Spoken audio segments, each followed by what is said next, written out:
A very good evening to you. Thank you so much for tuning in. My name is James Okumu. Welcome to another episode of Man Up. This is where men sit down and have interesting conversations on issues that affect men in this generation. Tonight, we have a very interesting topic. We are talking about solo dads and absentee dads. Fatherhood is very pivotal in the community, and fatherhood today is experiencing quite a number of challenges. We've seen lots of absentee fathers, but there are also fathers who are raising up their children alone. The mother is not in the picture, but we hardly get to hear such stories. We only hear stories of women who are raising up children and the fathers are absent. And so tonight, we want to get into all that. I've got two amazing gentlemen in studio with me this evening. First and foremost, my namesake, Dr. James Mbugua, clinical psychologist and counselor. How are you doing? I am fine, I'm good. Karibu sana. Thank you so much. Awesome. We also have Kennedy Osano. Kennedy, how are you doing? Blessed and highly favored. Blessed and highly favored. I like that one. Gentlemen, do we have a lot of men who are raising up children as single parents? Well, probably to start off, yes, we say we have. And in our society is that much of what men are doing is not aired out there. So we oftentimes we don't get to hear the side of the men, but they are there, quite a significant number in our Kenyan society. Okay. No, it's very interesting you say that, because many times we only hear the narrative of the single woman raising up the children, single mother. So you are raising up your daughter on your own. Yes. How has that experience been like for you?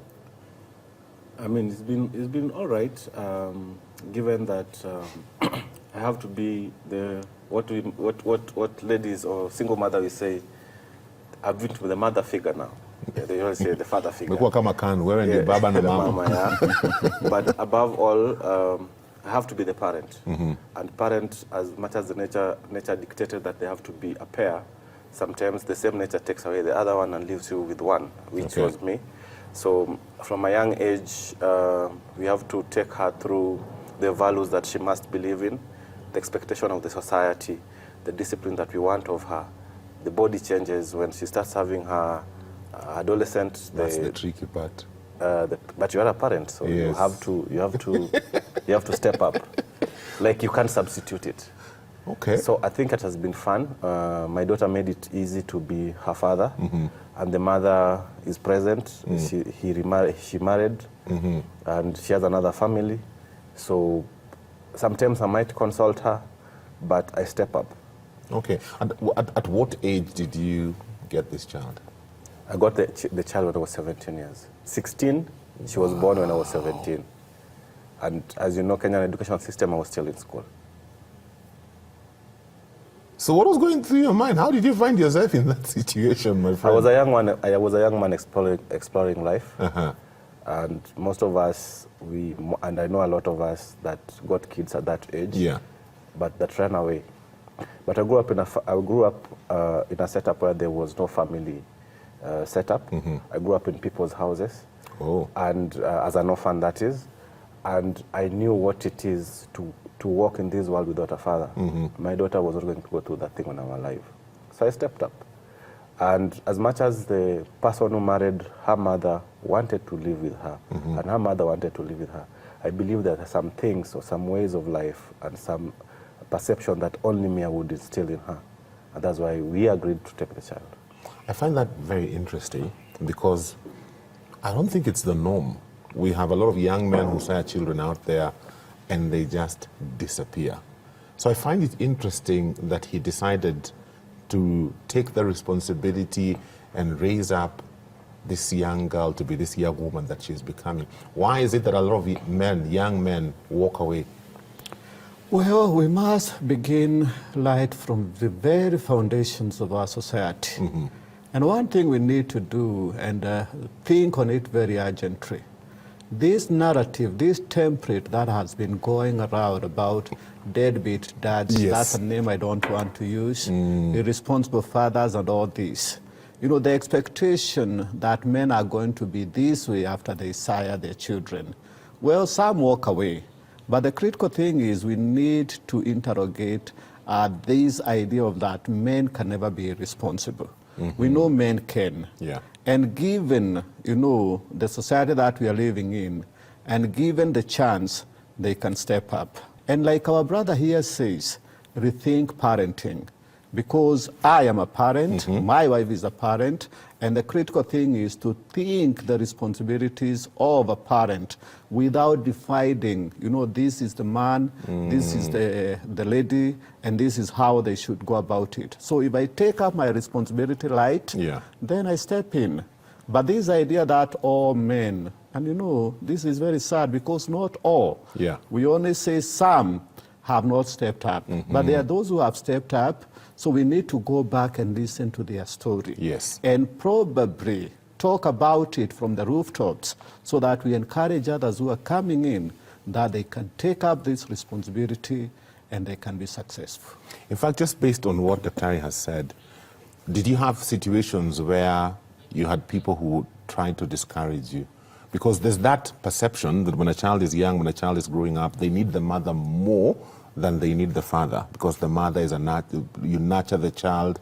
As a father, you have to be out there trying to get, some coins together to ensure that your family is provided for. So did you have any people around you that tried to discourage you? Pelekea mama mtoto wake. I had people around me who never understood the concept. Okay. And their point of advice or opinion was based on ignorance, and basically on lack of the insights of what our family is made of. As you might know, or you might have noticed, at 17 years, you are a teenager. Yeah. You don't have a house, you don't have a job. You're probably living with somebody because you're an orphan. And these are the people who made this possible. Yeah. My brothers especially are people who today stands up and tell you that you must man up. So, just leveraging what the Daktari said, the thing is, we don't expect men to stay. But something that has to be noted in all these conversations is that men don't walk away from their children. Men walk away from relationships. Oh. They walk away with relationship with their partners. But because nature has made it that women has to nurture young children, they stay away. And then they're locked away. I'll give you a good example of myself to answer your question. At 17 years, I got a girl pregnant and get a child.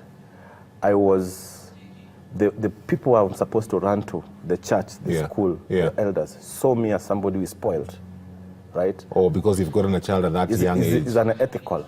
So everybody else is saying, I'm a bad... You're a bad example. I can't hang out with your daughters anymore. I can't talk with these boys anymore. Because if I do that, then I'll influence them to be the way I am. Yeah. Right? But also, these are things that sometimes we do unconsciously. But if we now come back as a church and say, okay, this boy has messed up. Yes. How do we help him to integrate it back to the society? So that we're not going to raise another child without a father.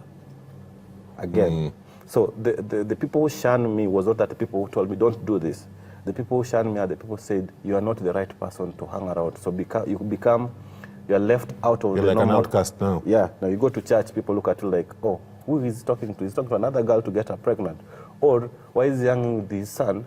He might influence his son to get another girl pregnant. But I think that's the perception we are trying so much to change. Okay. Right? Because when you're raising a child, you're raising somebody's husband, somebody's wife, somebody's sister. So we are raising a generation. So with that, we can't just leave them with one person.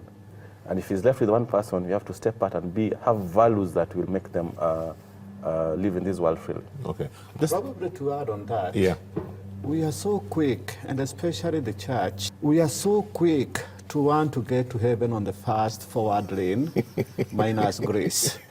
And when we are understand, on the superhighway. Yes, on the superhighway. Anytime we leave the concept of grace, we are not going anywhere. Okay. This kind of idea that a Christian must be this way, a Christian must be this way, and oftentimes we forget about what would Jesus do in this circumstance. Yeah. And listen to the Spirit's voice in times like that, so that we don't condemn this young man, we don't condemn this very innocent young girl at 16. Basically they don't know anything. Yeah. So we take them and we throw them together in the dustbin and we forget them. But when grace comes in, we listen to them. And you know, once again, we need to relook into our theology. Because some of the concept of what Jesus used to do, if the church did it today, I think there would be a paradigm shift. Okay. You know, look at this thief on the cross. Yeah. And he's there and he tells Christ, remember me in paradise. And you know, this thief has not gone through the Bible classes, is not even baptized, has not even been attending church. Yes. You know, in the narrative of the church, this is somebody already condemned. Yes. But in the eyes of Christ, he ends up with him in heaven. Yes. We need to interrogate the story of this woman caught in adultery. Yes. Because in the eyes of everybody else, she was not good for heaven. But in the eyes of Christ, go, my daughter, and sin no more. So we need to listen to all these stories with the mind of Christ. So when this young man comes at 17 with a baby, what do we do as a church? How do we parent him? Because he still needs parenting. And yet he has become a parent. And he still has become a parent. Yes. And the church must step in. After the church, the society must step in. Because now we have now 3 children. I mean, 2 children here. Yes. Because of the other girl, there are 3. Yeah, 3, yeah. Who needs a lot of parenting. Yeah. Yet, they have found themselves in a very unfamiliar territory. But for us, as society and the church, when we find ourselves in unfamiliar territory, we start talking spiritual language. I have gone around even deep down in Kisumu, in Kakamega. Yeah. I am worried by these walls that are coming up, the hedges, the gates. And you know, it looks like a mark of development. I know I live in a gated community.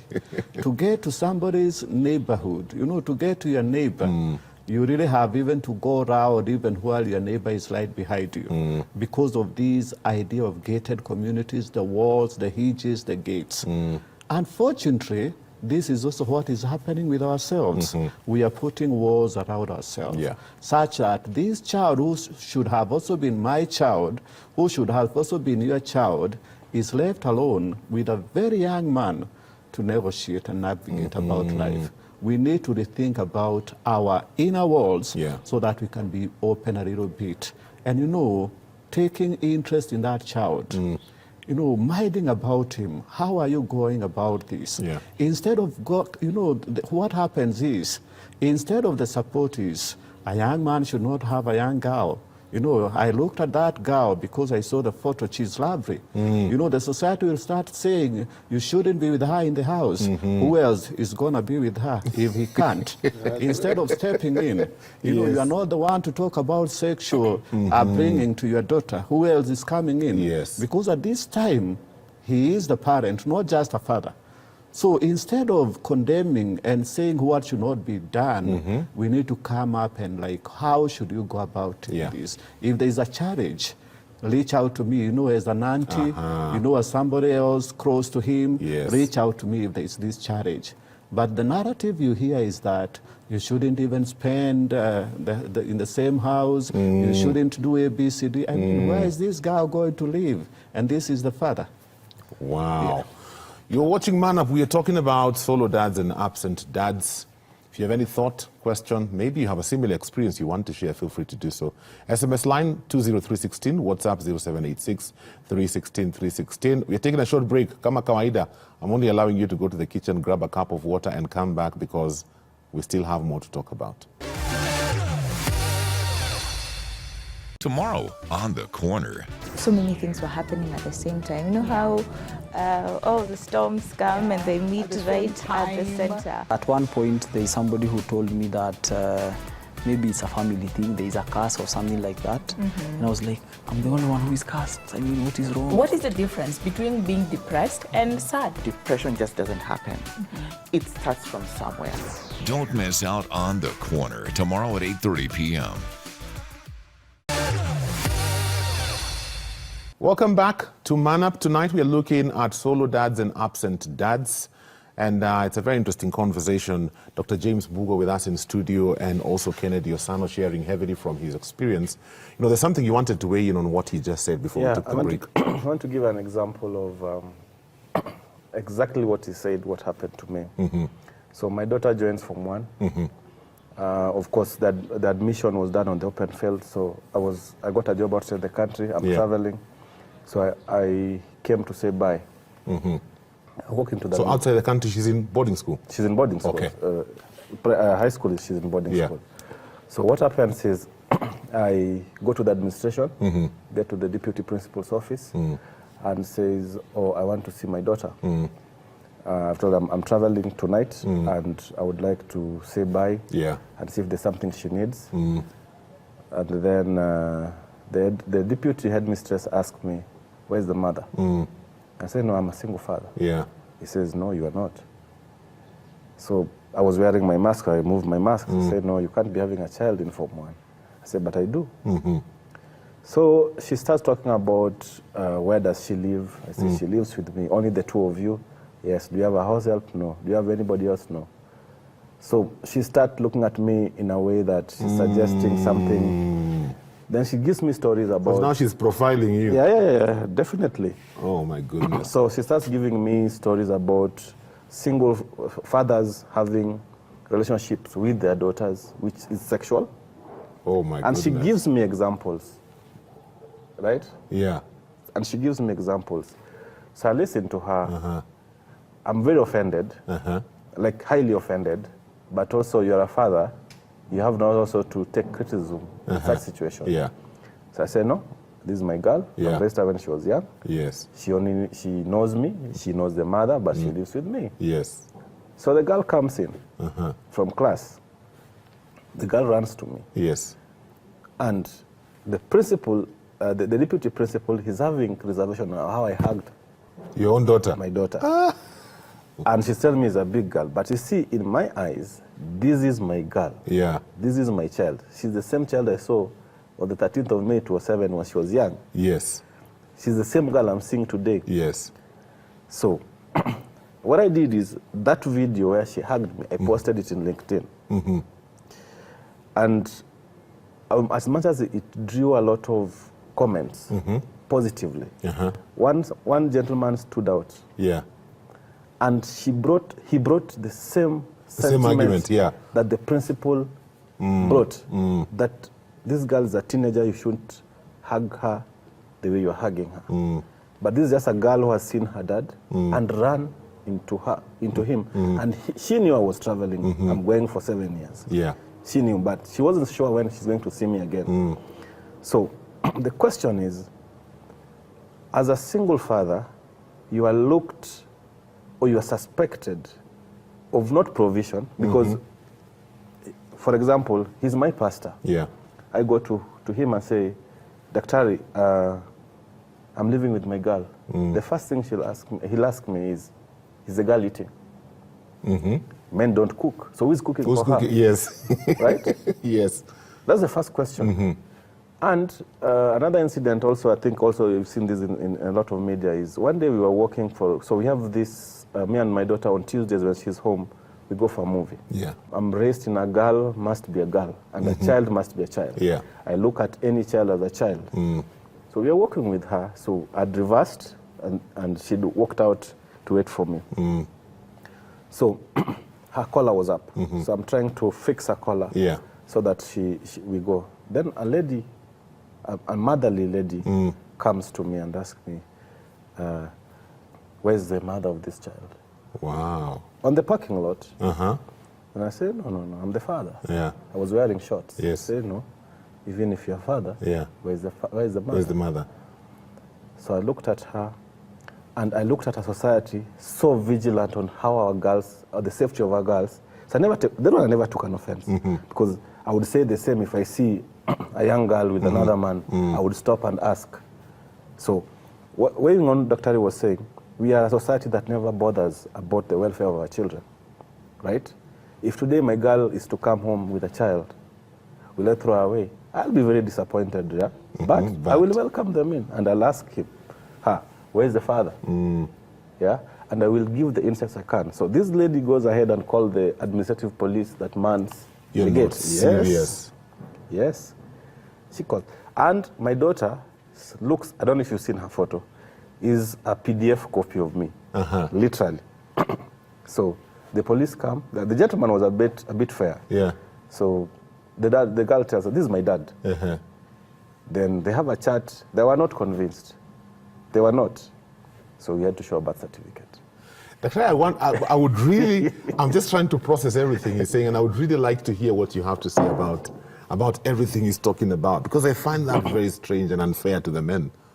Well, we must start with the issue of profiling men in certain ways. Yes. And that is a social problem we are having, because there is the expectation that men should be this way with their daughters, mothers should be this way with their sons. By the way, if it was a mother doing that to the son, no one would bother. No one would bother. Yeah. But when it's come to the father, there are issues, because the expectation of sexual harassment and all this is there in our society. The critical concern here is, why are we profiling? Because of the social template out there. Yes. You know, there is this expectation men should be this way. But, you know, we are becoming westernized very, very fast. And hugging is part of the way we greet. My daughter has finished university. And if she does something good, if I'm getting to the house, if we have not been together for some time, I will hug her. Yes. You know, and this is very, very normal. Yes. If I'm with my son, he actually even look bigger than me. So, and this is the same thing. But nobody would ask me with the son, but with my daughter, if it is in public, there'll be question marks. And this is now what we need to disabuse ourselves from. Let us try to listen keenly. Let us try to see keenly what is happening here. Because not every man out there is a predator. Because this way, if we change this kind of thinking, we are going to allow room for other men to come out and to take responsibility. But we make it so easy for men to run away because this is the expectation. You know, you can't bring up your daughter. You can't be in for her. And therefore, men find it easy to walk away. But if we change our thinking, we'll open up a way for men to become more responsible. The other profiling, you see, is when we talk of the deadbeats. I mean, even the very English meaning of this word, what, by the way, does it mean? Because you cannot be dead and you cannot be beat at the same time. You have to be one or the other. So when we talk of deadbeat dads, we are actually allowing them to go scot-free. But when we give them some responsibility, when we allow them to come in, men will man up, they will come in, and they will take their responsibility. I'm very curious to find out how you got yourself out of that, because it's not like you're walking around with a birth certificate. Of course, I walk around with it. You do? I have it in soft copy in my phone. Oh, because you have had such it was experiences. Only one incident. That's one. And two, I looked at it, once you're a father and your daughter is standing next to you, you don't panic. You can't panic. And that is in life, not only in an incident. You can't panic. But I looked at a society from that lady's perspective, who is vigilant about their daughters, right? I thanked her for being vigilant. I thanked her for that. If tomorrow my daughter was to walk up with an old man, you will stand up and ask, where is your mother, right? That's how I viewed it. As much as I was offended, but I didn't show her I was offended. I didn't also tell my daughter I'm offended. I just told her this is a society I expect, that tomorrow when you're in a school uniform and somebody's holding your hand, who is not me, there's a father there, there's a mother there, a grandmother who's going to stand up and ask him, where are you taking this child? Now, Dr. said something that we need to look at.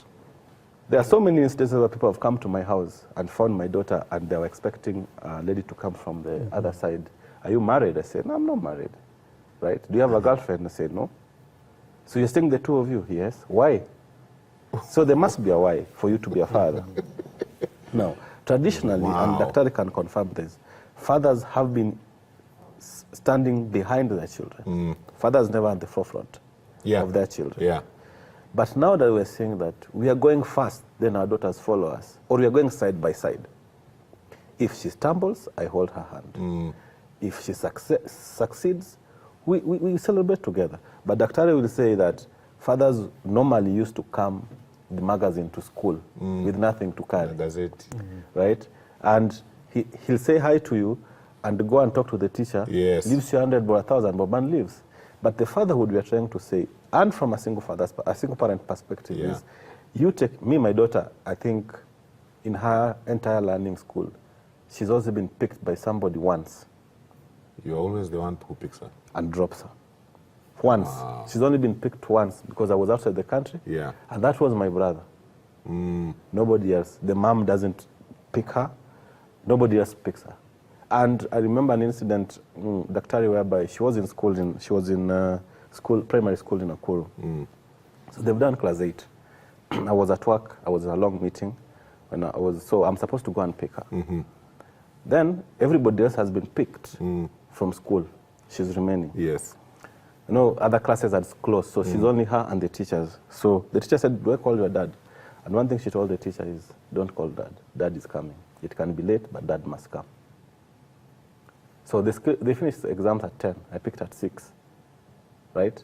So the question is, can society let men be parents, be fathers, without giving us rules on how we're supposed to be there? Wow. My time is almost up. Concluding remarks. Well, we must speak to society.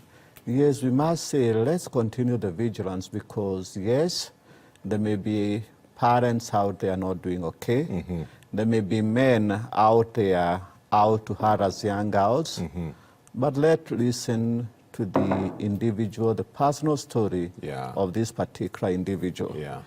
If they are coming out and this father wants to take responsibility, can we give them the support instead of the negativity of you can't? Yeah.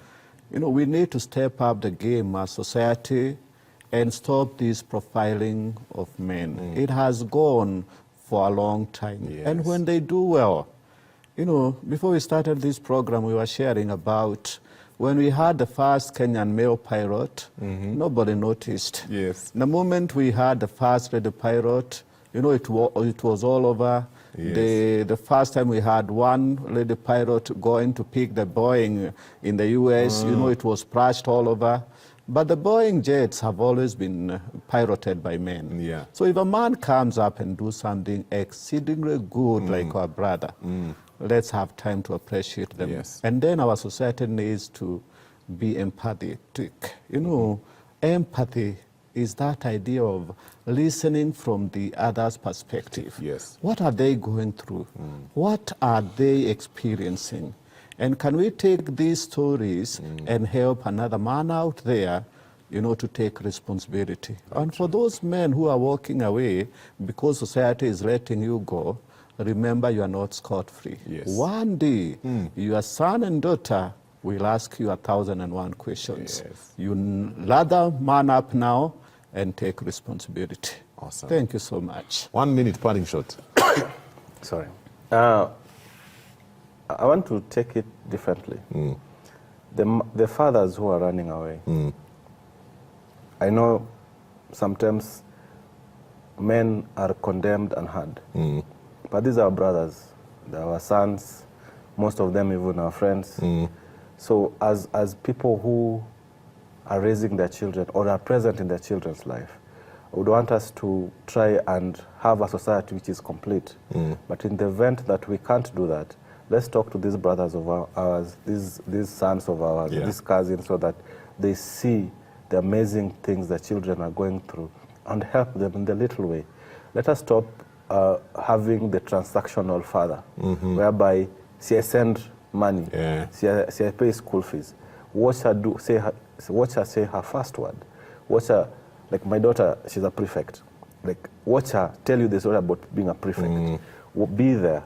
So I would want a society whereby fathers are appreciated even if they don't provide material things. Fathers are appreciated for being there on opening day, for walking the child, taking her first step, for helping with homework, even if I don't come with something. Let us not judge fathers just because their ability to provide or not material things. Awesome. Gentlemen, it's been so enriching talking to the both of you. Thank you so much for coming today. Our time is up. For Man Up, I love what we have discussed.